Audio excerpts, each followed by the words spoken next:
Wabbit. Sorry. Oh, gee, what a day. Um, oh boy. Today has been a busy one for me. How about you guys? Anything new coming up?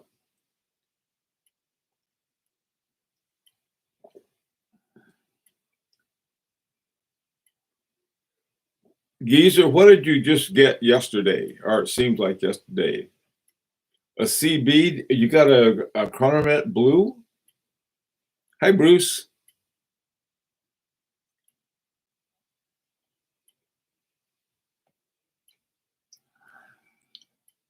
Hi, Eddie. Hi, Mr. Gumby. Hi, Dog Pod.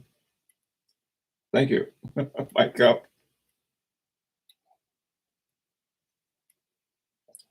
Hi, Abida. Hello from France. Bonjour. Hey, Val. Oh, boy. Um, Dominic, how are you?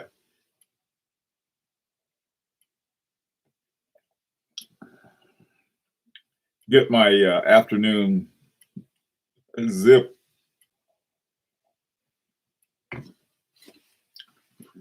Um, do you have any watches that you really like, but you just don't wear very much?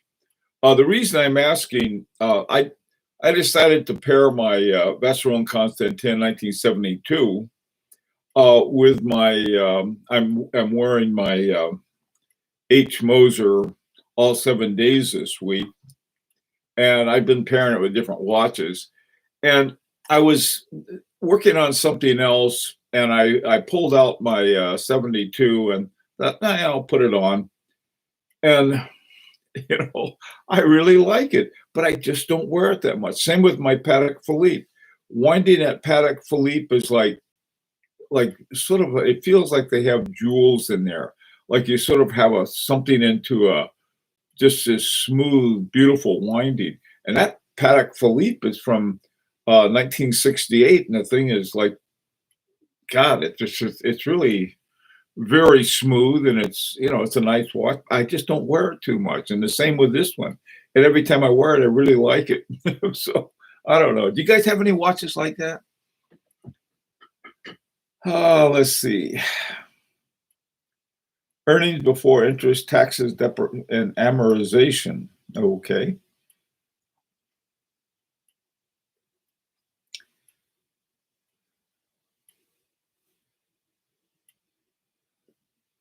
Royal Oak 1540 was a watch that I like, but I seldom wore.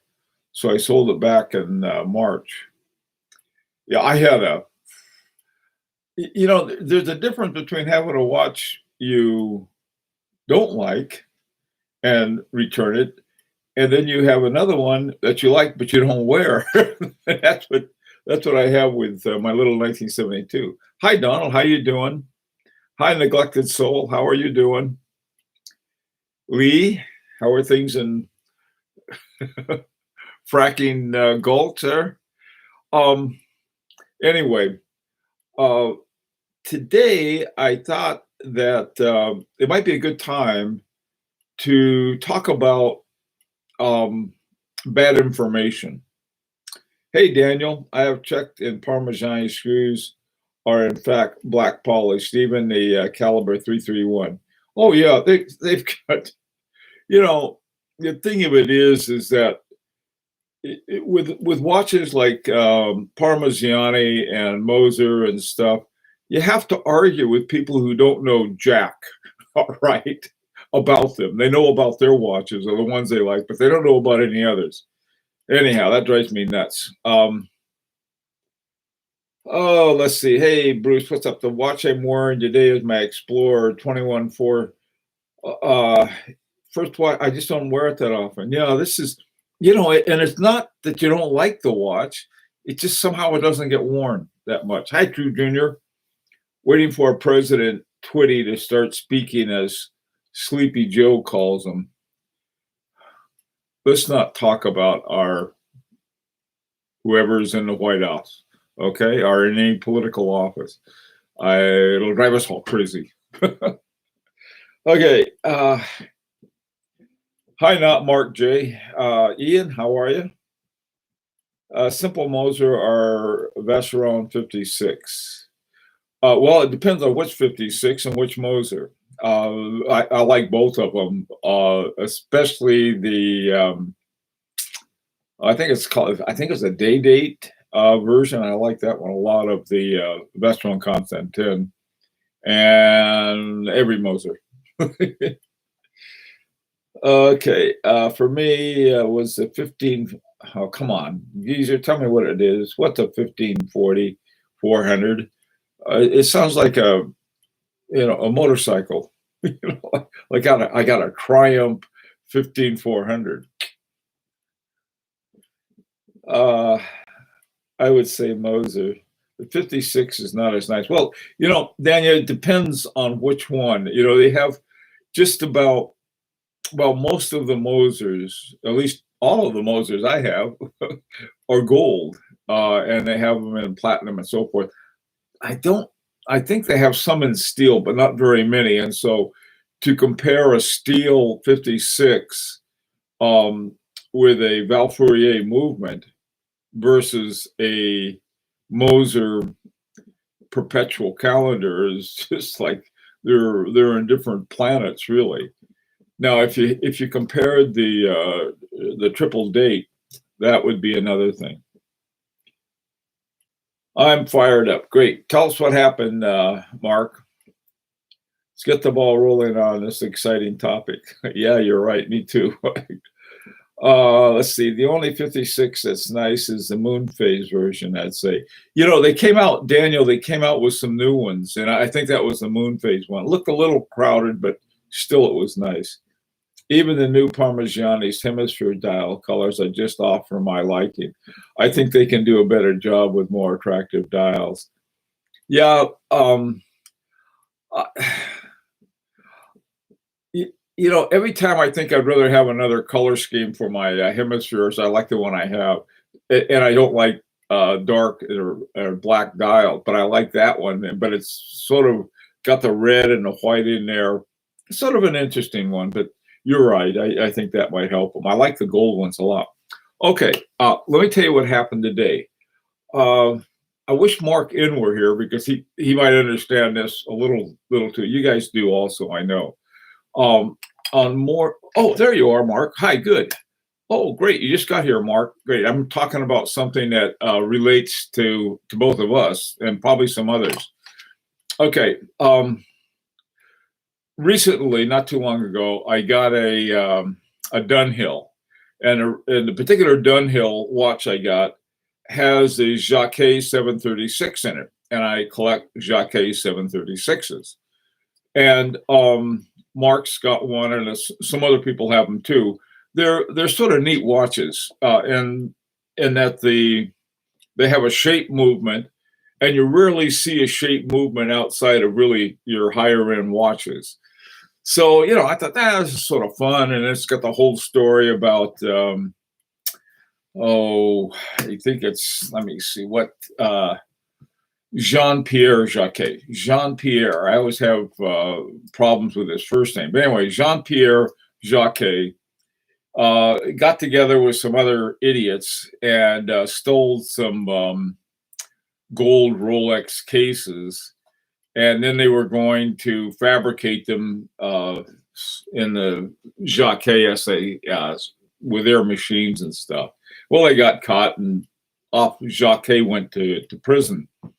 Well, before all of this happened, he had developed this really cool movement. And the thing of it is, and you've heard this before, the problem was that what was the eboche that he used? Because he didn't create his own movements. He would take he was an assembler. Okay, he would take the eboches and so forth and put them together and then sell them to watch companies. And so when the watch companies got them, you could take the movement and drop it into their watches. Okay, so this movement, it's hard to see, I guess. There it is. the Jacques 736. And so whenever I find a movement with that in it, I see if I can get it. Well, today I got an email from a guy, and he said, "Oh, hey, check this out." And it was one that I knew about, and in fact, I had made an offer on. And the guy he's one of these guys that digs in his heels, and unfortunately, that 736 will probably end up as a doorstop because they're not that many people interested in it. And but he found the discussion on the Dunhill, like the one I had, and they have faceted glass. I mean, they're really interesting. They're gold watches, really neat watch. And I happened to find one on one of these. It wasn't eBay. I mean, nor was it something mad like Craigslist. It was this place where they have different artsy stuff and things. They simply happen to have one. So I gave him an offer and got it for a great price. And then when I got it, all of the parts were there and everything worked great. And then I got a new band for it because my wife decided to liberate it. All right. Still, it's a cool watch and I like it. So he sent me to this discussion. And so these guys are discussing this watch. The guy said, "Hey, I got this Dunhill and it's got this movement in it and I don't know what it is." So they start discussing it and they had no idea what they're talking about. And their references had no idea what they're talking about. It was unbelievable. They said, "Oh, yeah, well, this is a Jacques-a. Since, Jacques Droz was the guy's last name, Jean-Pierre Jacques is another one." And I thought, my God, and they had this whole discussion. And one guy would verify, "Oh, yeah, it's a Jacques Droz." Jacques Droz had nothing to do with it at all. It came out in around 1999, and Roland Murphy, who's RGM watches in Pennsylvania, got some, and he put them in a few of his watches, and then I guess he had some left over, and a couple of years ago he sort of had a revision of it. Cool watch that he made with it too. So anyway, at one of the shows, I think it was either last year or the year before last, at the Watch Time show, I talked to Murphy about it. I said, "Hey, tell me about this," and he was, it's funny when I talk about Jean-Pierre Jacques, it was like, interesting guy, because they all know that what he had pulled and gotten all kinds of trouble for it was, in fact, he was banned from the watchmaking business. So I asked him about it, and he said, "Oh, he got some back then," and then later on he had some more. And he decided to bring it out again, and I asked him about some other things. He said, "Well, he told me about Concepto, and his son was running Concepto in the same town where they used to have what is it? Schudefons in Switzerland." So after he had to go away, Jacques SA became La Joux Pereire. Okay, and so you had some watch movements that were called La Joux Pereire 736.1, 2, or 3. Okay, now where they decided that this was Jacques Droz, and not only did they decide it, this one gets, "Oh, I checked it, I verified it," and then made up this stupid story. And this was back in 2009 that this whole thing was going on. And I thought, my God, how much really bad information is there like that? And so that's what I wanted to talk to you guys about. How do we find out about anything that is solid? And of course, one of the things we have to do, we got to go to different sources. We got to dig and dig and dig and do all kinds of stuff like that. I mean, if you go to one source and it says, Mickey Mouse invented it or something, weird, we said, well, probably don't know what they're talking about. But there's the other problem too, was it's not false information. so much as it's very cherry picked information. And by that, I mean, let's say there's some god awful watch that has a big advertising budget and they want it reviewed by a magazine that, an online magazine that is dependent on ad revenue. And so what they do is that they leave out all of the bad stuff and just talk about the good stuff about a watch. Um, and I know some places that do that. In fact, I know that they pay for, someone has to pay so much to get their watch reviewed, and it's weird. So that was what I thought might be an interesting topic for us today. Hey, Flippin' Zippo. Let's see, what do you got here? Hi, Junior. Okay, so what do you guys think about it? Hey, Daniel. That sounds like Hod and Key. That sounds like all of them. Hi, Sean. I don't know. Some of the ones that I trust more than others, probably the most would be Watch Pro Zine or something like that.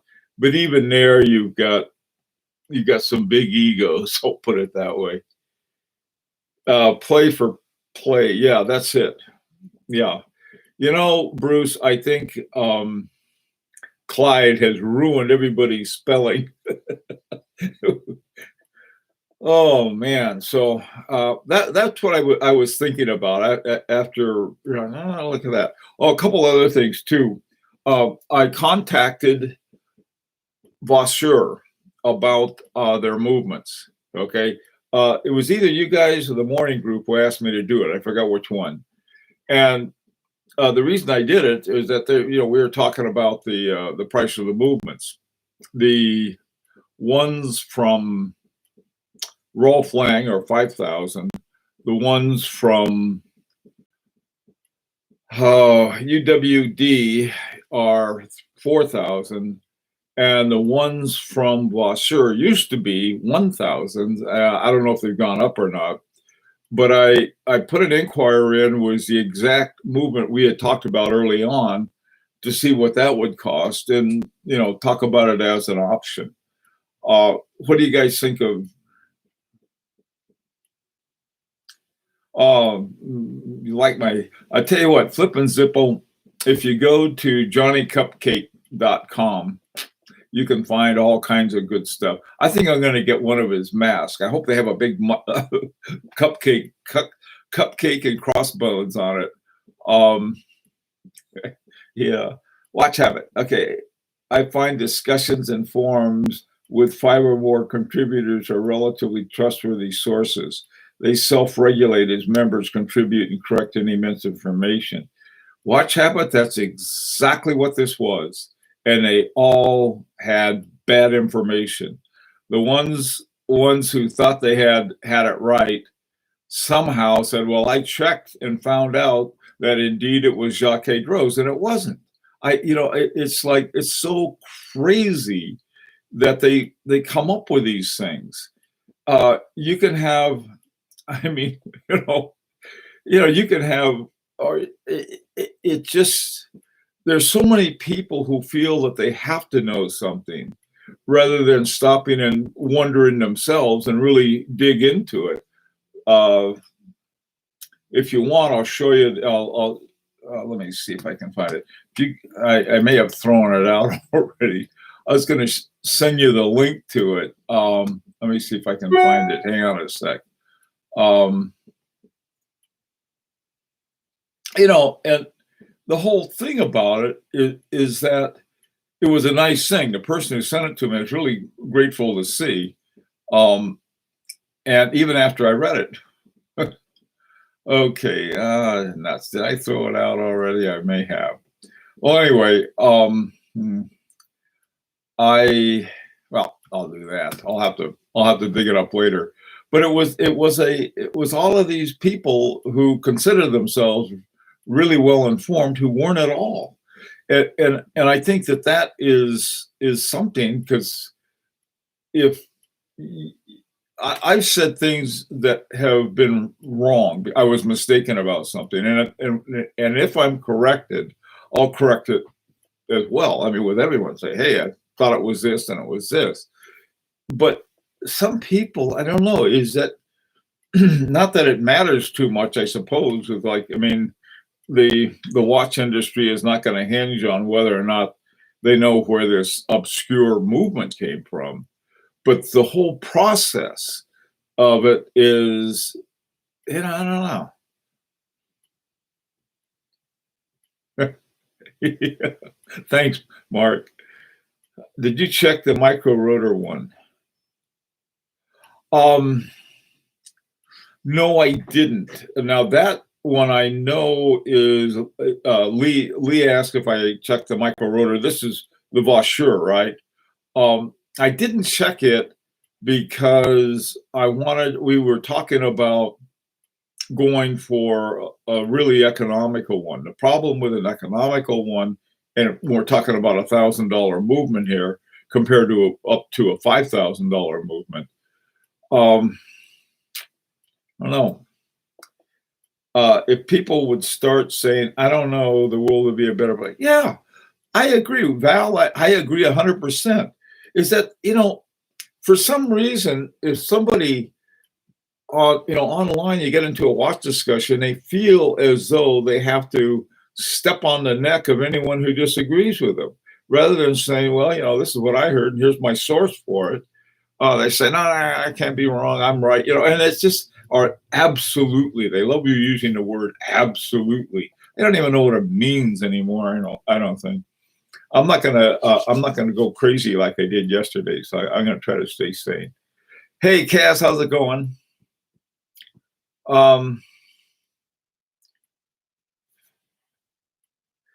Yeah, how you like that Moser, Kaz?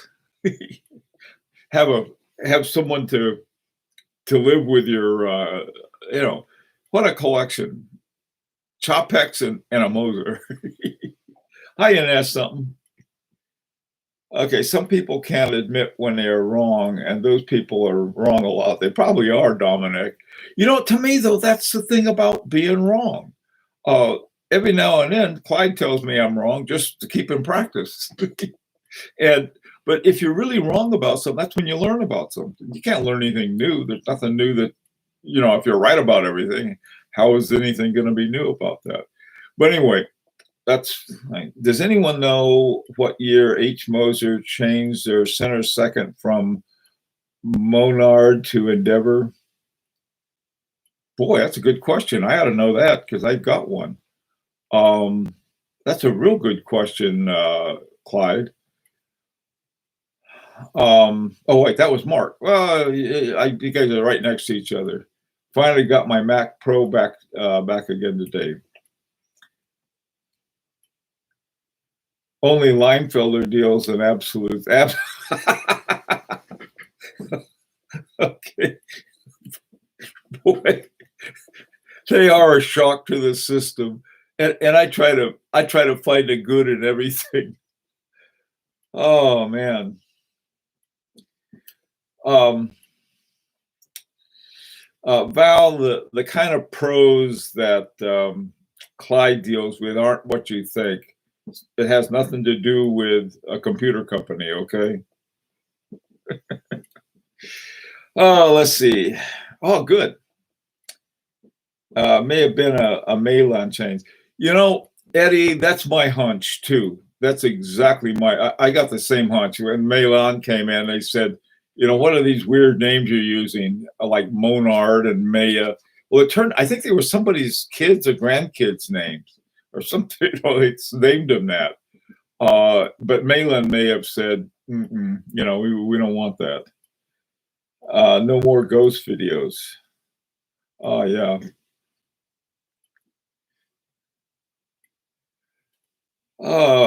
This is from an Oklahoma lawyer. Oh, man, they're the best kind. We are not right next to each other. Oh, yeah, you are. Look up. You're right there. Hey, Val. What's Val crying about?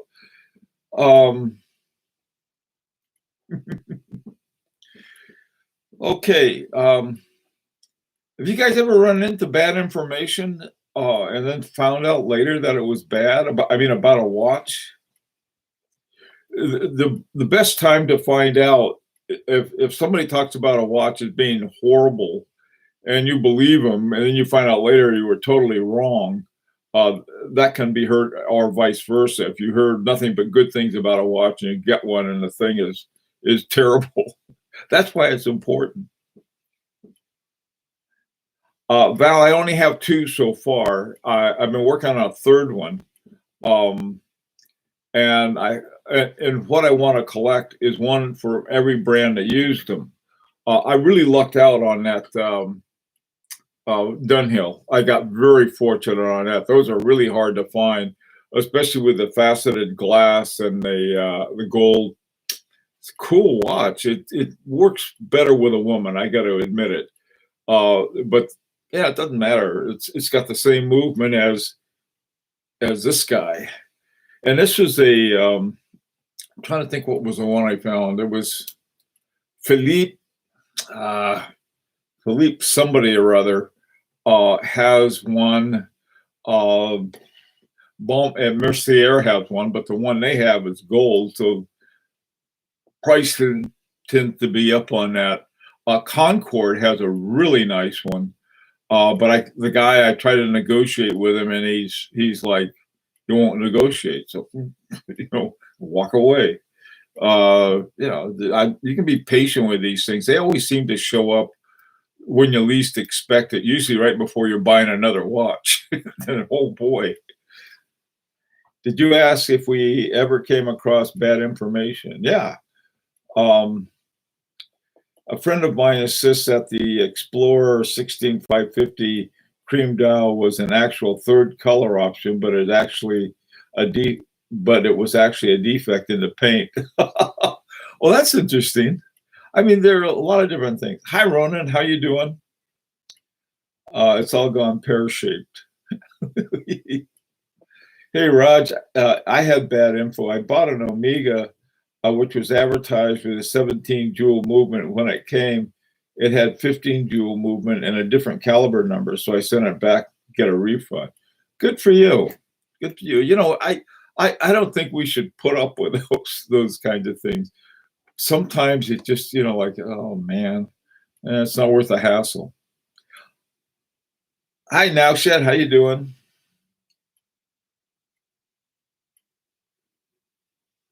Yeah. Okay. Oh my God, I don't even want to turn on the TV anymore. I mean, when when the Tiger King makes more sense than the news, things are upside down. Hey, old bud, we are all stupid, just on different subjects. There you go. I tell you, I don't know if we're stupid so much as we are ignorant. There's a difference. Ignorant means you don't have the information. Stupid is if you have it, you don't know what to do with it. I don't know. There are all kinds of things. One of the things, though, that I every week or more than that, I found out that there's always something new to find out about watches, and that's why I like them so much. And it's as they say, variety is the spice of life. Okay, well,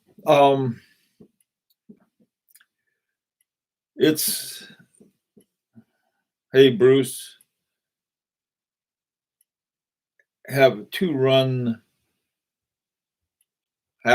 Take care. I gotta go too. My cap and gown just came in the mail. Oh, good. Congratulations, Eddie.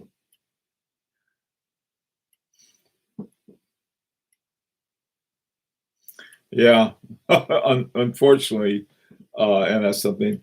A man I've sold a watch to told me completely seriously, all watches over 2,000 euro are fake, except you buy them directly from the factory. And even those, man, I don't know. Yeah, it's conspiracy theorists. Hey, Marty, 6:30 a.m. Hi, from Brisbane. Brisbane. There's a watch collector I know who lives in Brisbane and has his own YouTube show, I think.